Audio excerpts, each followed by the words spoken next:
Welcome back to the Within podcast. This is your host, Nikki Wallace, with co-host Payne. Today, we're excited to talk through kind of what we do within the People Co, kind of how we do it, and who we serve. So, Allie, you want to kick us off? Sure. So at the People Co, there are four major buckets, I would say, that we really spend our time. One of them is fractional HR, recruiting, employee experience, and of course the last one, which might be the most exciting right now, is the potential within and all things summit related. So we're going to spend some time talking about what and then how. And how we do it is really we serve, we educate, and we connect. We're going to give you some examples of each of those pillars and then how it would look like if you were interested in potentially partnering with the People Co. So, Nikki, why don't you talk about the fractional HR work that you've been doing with some of your clients? Yeah.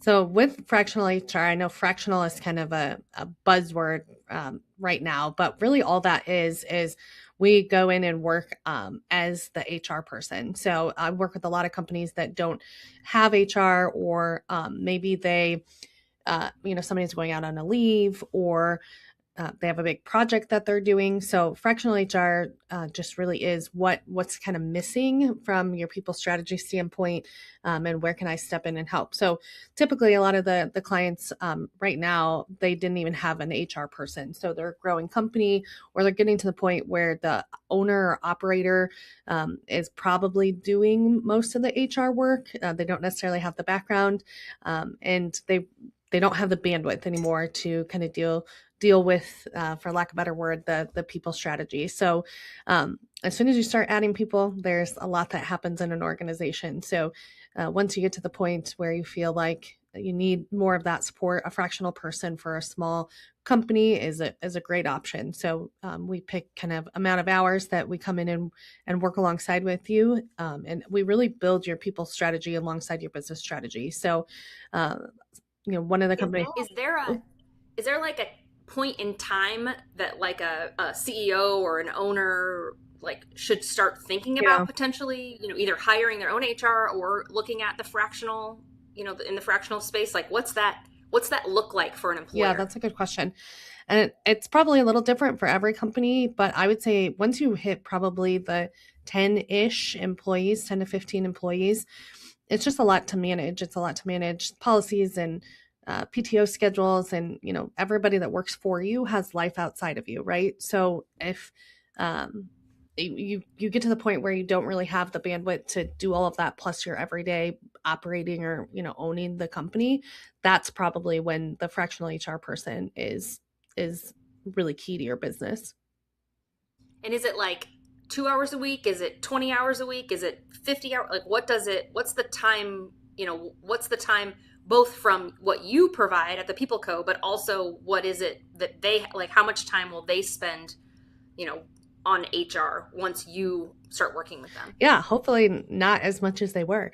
At first, it's a transition, right? So I don't know everything about all of your people and your organization at first. So I think ideally, it would be nice if you could just dump a bunch of papers on a desk and let me go. And sometimes that does happen, but it's nice when, there's a transition period. I usually have the first month or two where we are weekly meetings. So we try to do just an hour meeting, so it's not taking up all of your week or all of your time, and slowly transition kind of some of that knowledge. And once I'm up and running, my hope would really be that, there's going to be questions and things that I can't answer that you're going to work with me on, but maybe an hour or two a week. But it should be a lot less than what you were doing. So from hours that I would work with your company, it kind of depends how big the company is and the complexity. So if you're all in one spot and it's one location, there's under 15 or 20 employees, it's probably going to be 10-ish hours a week, 5 to 10 hours, depending again to, am I doing everything? So am I doing all of your recruiting, all of your payroll, all of your benefits administration, which is likely, that's the normal scenario that I come in and kind of help with all of that, or partner with people kind of in the spaces that are doing all of that. Or, am I just doing one real specific? So some companies, I actually come in, and I'll talk about this later, and I just do recruiting. And so you can kind of split it up depending on what your needs are, if you are growing, what that looks like. But generally it's anywhere between 10 and 20 hours a week.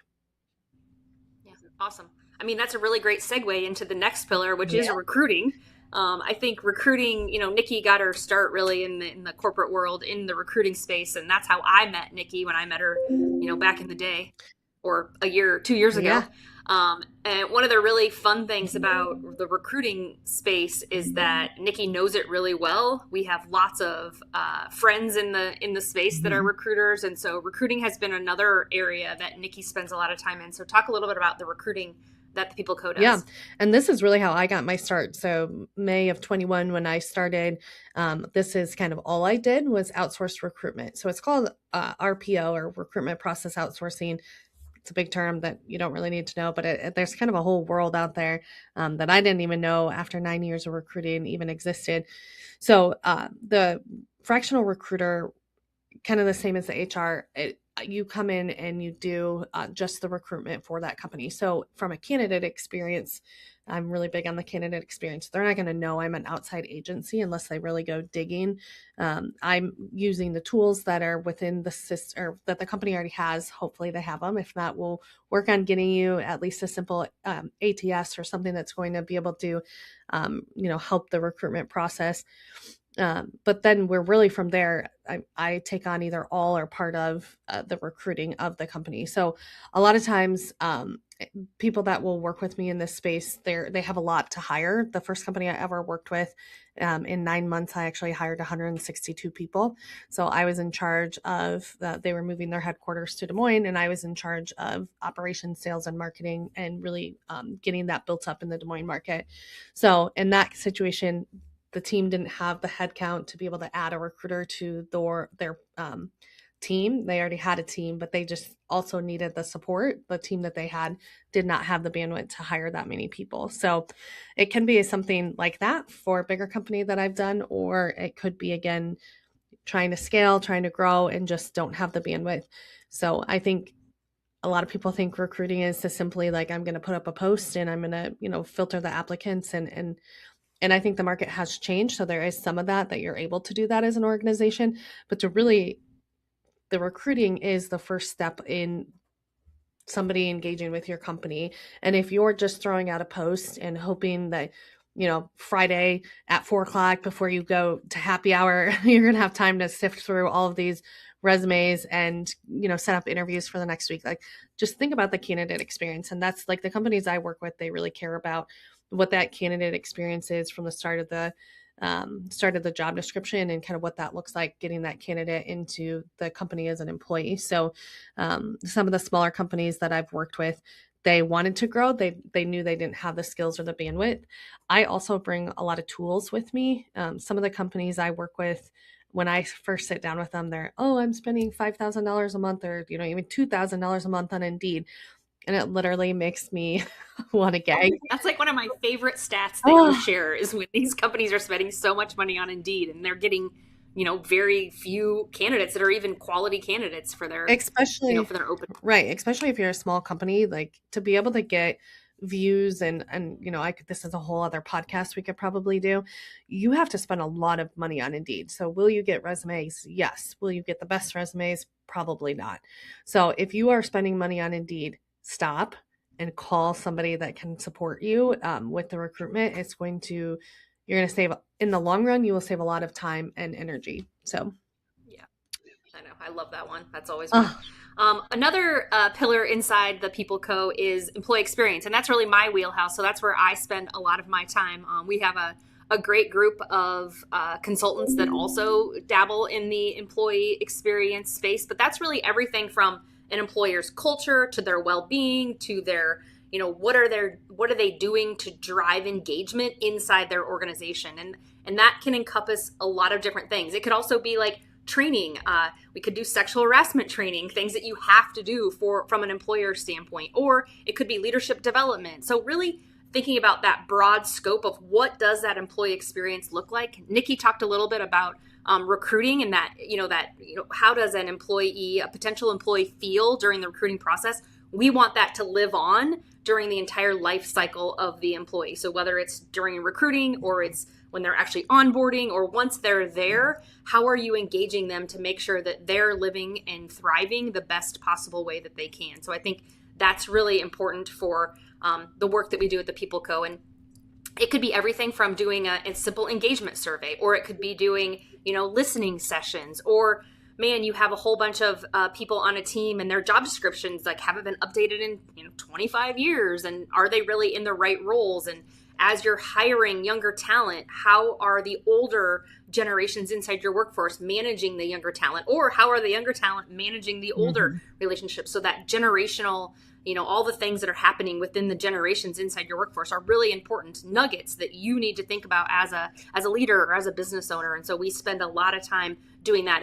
And all of it is through that serve, educate, and connect lens. So we're constantly trying to figure out how do we make sure that you're getting what you need to make sure your business strategy is connected to your people strategy. We keep finding over and over and over again, it doesn't matter how large or how small the organization is, they're just not, those two things are not talking to each other. And our job is to make sure that they're talking to each other. We also have done mentorship programs. So, all of those things, those pieces that really make your people want to stay and want to grow inside your organization is where the employee experience kind of bucket falls. It's a big bucket. It's probably less, specific because every single employer needs and wants something different, and your people need and want something different. And so we start with your people, identifying what do your people need and want versus saying, hey, like add more benefits or add more resources. We don't want to tell you to spend more money if you don't need to. Let's figure out, what are you doing today? How are you communicating it? And is it what your people really need and want? And that changes, right? That could change every year depending on who you're hiring and who you're firing. It just totally depends. So it's just important. I'm going to put the question back on you. What is the normal kind of persona, or what are companies coming to you for? Like, what does that look like? Yeah, I think right now they're trying to understand what their people need and want, right? So whether it's identifying the resources they already have, so doing some sort of resource assessment, resource audit of all the things that you offer as an employer. And we look at it through the well-being lens. So we just break it down into those 5 essentials of well-being from Gallup. That's how we start.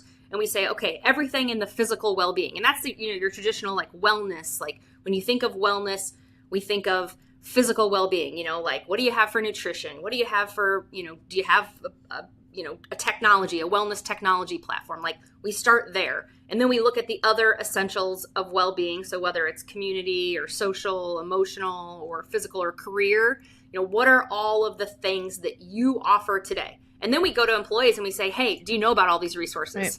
And let me tell you, they don't. People might know 1 or 2. I was working with a client a couple of years ago and they had like 75 resources. And I went to employees and I said, okay, can you tell me, name 5 resources? And most people could, tell me 2.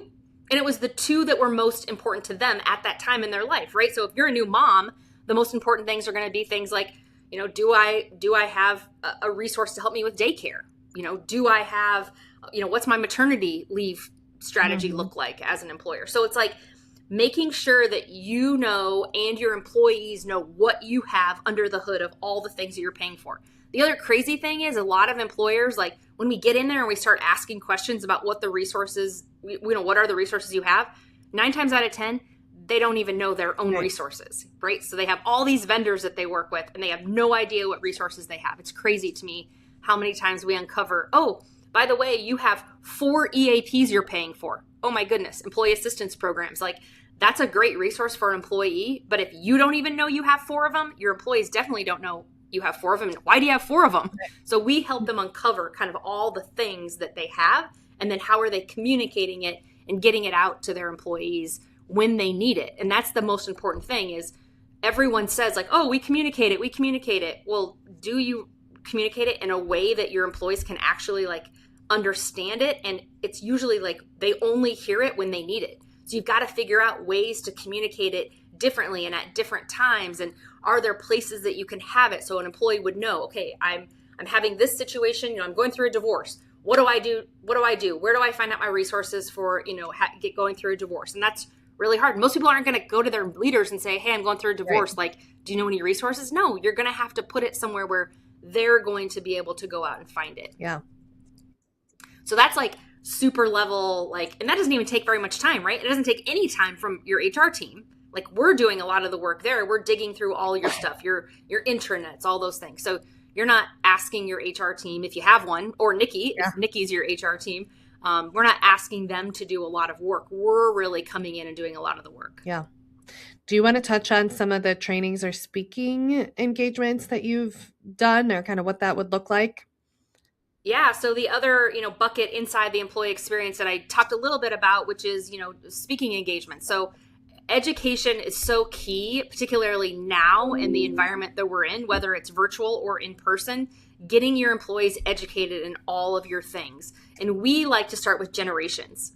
Generations inside the workforce is a huge topic. By 2027, 75% of your workforce will be millennial or younger. The crazy thing is millennials are not young. We keep thinking, oh, millennials are young. And no, like your oldest millennial is 44 this year. So and we're young. You're, come on. Yeah, no, you totally are. But you're not young and inexperienced, right? Yeah, you're young and experienced. So I think it's just important that you understand, like, we can help you with some of that education. And the more education you do for your people, and again, it doesn't have to necessarily be in person. It could be virtual, or it could be a recorded training that you do for all of your people. And it doesn't have to be big. So we do customized training. So it doesn't have to be long. It doesn't have to be an hour. It could be 15 minutes. But we can create a training program that starts and finishes. You could do 6 months of training, and it could be 15 minutes every other week or something. Right. I think one of the things that I keep hearing is, I've got a friend who does, their organization has hired a really great sales training that they think is really great. The problem that their team is having is they meet once a month. Yeah.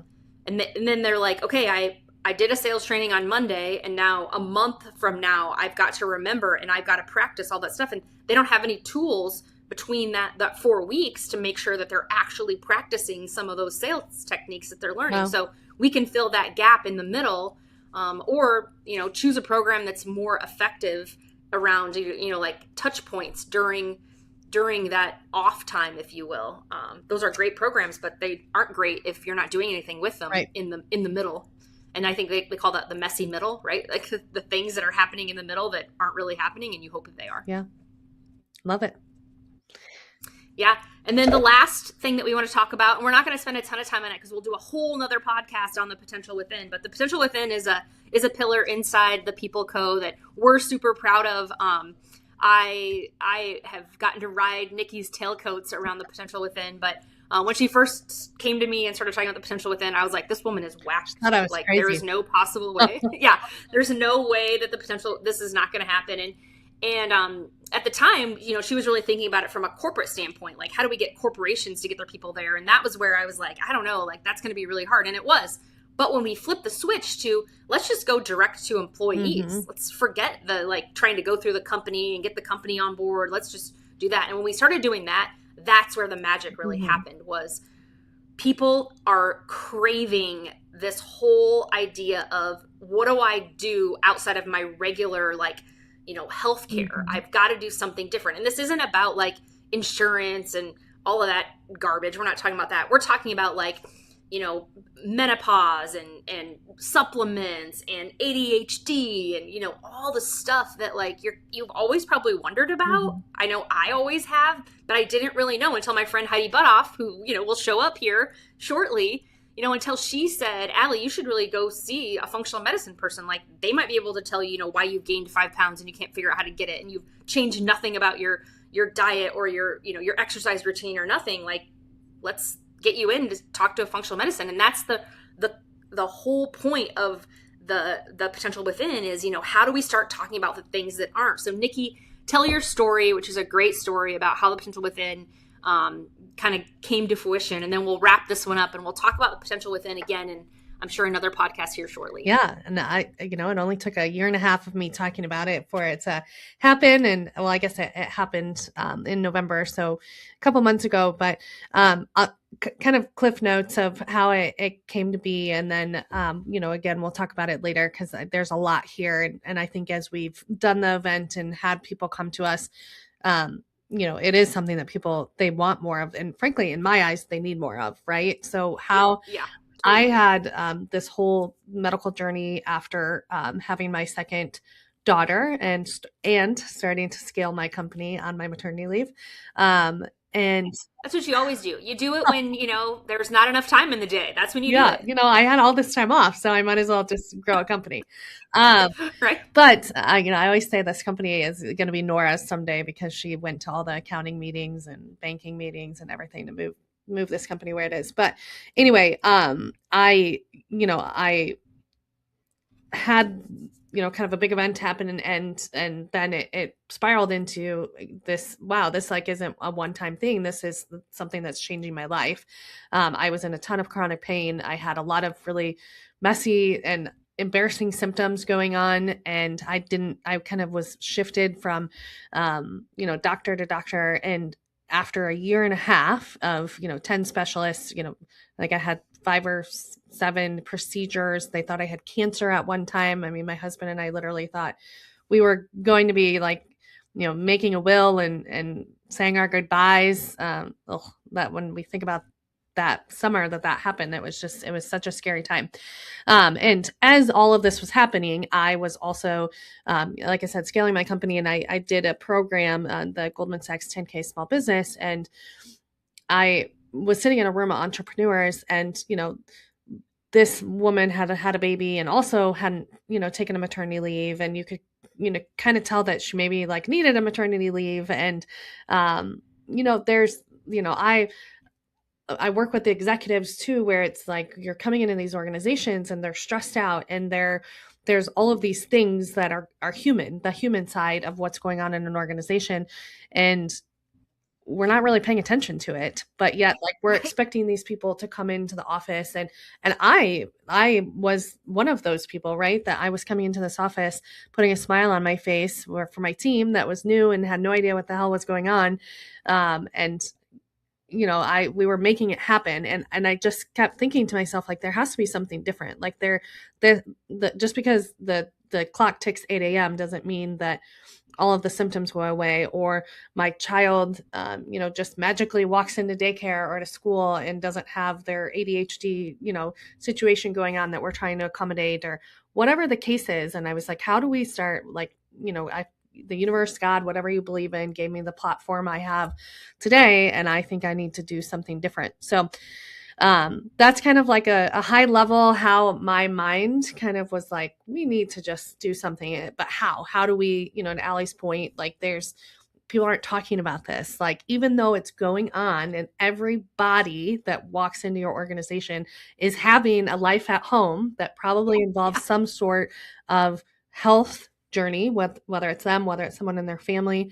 And how do we start doing this? So we chose the potential within as our avenue, and throwing an event, a day event, where we're bringing these resources. So really, to me, the event was threefold: education, resources, and community. So education, like, I didn't know, and I would consider, I've always struggled with my weight, but I've always been very intrigued by the wellness kind of side of life. Like, the body is very intriguing to me, and what happens and why it happened. So I felt really passionate about, like, I didn't even know some of the things that I learned on my journey. So I can't imagine the people that don't advocate for themselves, or like don't know how, or don't know where to turn. So how do we get education in these people's hands? Like, let's just talk about, like, hormones. Like, I didn't even know.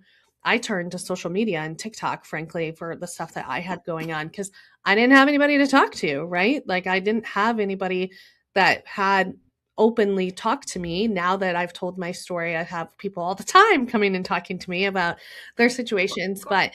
But again, like, so that goes in the community piece, like, how it was such a dark, frankly, and lonely time. I had something very scary going on, but on the outside, I had this company, and we were scaling, and I had all these employees, and we had all of these things going on. So again, I kind of am the prime example of, like, I shut it off, or tried to shut it off, when I walked in the door, and I went and did my day. So how do you create community so that the people like me, like everybody that has a chronic or anything going on, like, they have somewhere to go. They have somewhere to go to ask a question, or just talk. Like, hey, you might not have the same thing going on, but holy shit, this is scary. Like, what do I do? Who can I talk to? And then the resources part of it. So we had 17 vendors and sponsors there the day of. We had a reset room, is what I was lost sleep over the reset room because I didn't really know how it was going to go. But it went great. It was great. Awesome. It was so fun. And you were really able to throughout the day step away and immerse yourself in some of the functional modalities. So how do you turn health into, like, there's going to always be something that needs to happen, but how do we also do things that help us along the way? So the proactive versus the reactive, kind of, that's where the wellness side comes in. So they were able to go to the reset room, and then the vendors, we had a bunch of vendors that just they could go talk to the practitioners, and really see, like, in that room, who are the people in our community that I could turn to. And it's been so fun to see all of the connections that have been made since then. I'm learning every day when I talk to people, oh, now I'm going to, Dr. Tammy, or I'm on this supplement or whatever, because I just didn't even know about it, and I'm feeling so much better. So long story, or a long answer. But I'm very proud, and my 70-year-old dad was in the room the day of the event. This is kind of a funny story, and then I'll stop talking. But my parents, so they're both 70, they live 5 hours away, so I kept talking to them. They knew I was having this event. Obviously, they had been on trips to Mayo with me, so, like, they very much knew my story. They were in my inner circle kind of when all that was going on. But truth be told, they didn't tell me this, but I could tell by their body language that they were thinking they were going to come and listen to me speak and tell my story, and they were going to get the hell out, right? They were like, I don't know what this is all about. Like, I just, and you guys, they stayed until, like, the very last minute when they had to leave. And my dad, I'm, like, getting chills talking about this, but my dad just, like, to this day, like, has raved about that. Like, I've been married to your mom for 50 years, and I didn't even know that was what was happening in her body, because we had a hormone speaker. And so anyway. Well, and you have he has 3 daughters. Yeah, and a son. Right? Like, he's their 3 girls. He lived with all women. Yes. And he's the most patient man in the world. But yeah, so I mean, I think it just went to show, and we've talked about that afterwards, like, how do we kind of integrate, because we kept getting asked, like, who is this event for? And we struggled, like, is it for men? Is it for women? And I was like, it's for everybody, and anybody that's open to it. I think, we need our people to be well so that everything can happen, right? Like, if we have sick people and sick people in our communities, like, that's going to correlate into business and all the things. So totally. We look forward to seeing you next week.